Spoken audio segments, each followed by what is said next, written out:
Tell us who you are and where you're from and a little bit about yourself. I'm Christine Baeumler.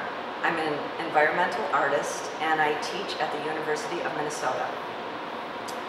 What ideas and issues do you explore in your work? Well, I've always been interested in working on issues of the environment. And originally I was a landscape painter, and about 20 years ago I felt a sense of urgency to work directly in the landscape with community and with city government to create actual change in these urban green spaces. How do you engage the public or specific groups of people or individuals? I would say that all of my projects over the past 20 years have been collaborations. So I've worked with youth, community organizations, hydrologists, engineers, ecologists, and we've all worked together to try to transform urban green spaces to provide more habitat for pollinators as well as create water quality. What will you be doing this week at the museum and in our community?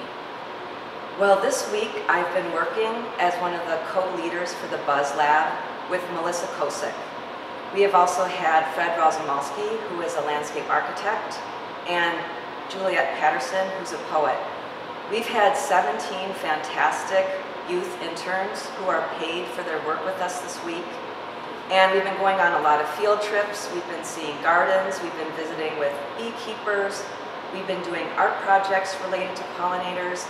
And we've also planted the area around the sculpture pad at the Plains Art Museum. What do you hope people will take away with them after they've worked with you this week? Well, what I'm really excited about is that the Buzz Lab interns have learned a lot about the value of pollinators to the environment, and they're very committed to finding ways to support pollinators. And one of their major themes that they've taken away from this experience is not to be afraid of bugs. Is there anything else you'd like people to know about you or your work? Well, one of the things I'd like to add is simply that the Buzz Lab is part of a larger project, which is about the sustainable redesign of the Plains Art Museum. So we will be taking up cement, creating a cistern to capture stormwater, and planting native and edible plants and a small orchard. And what we hope is that this will be an example of reimagining the urban landscape. And what is your question of the week? My question of the week is, what can everyone do to make their environment more friendly to pollinators?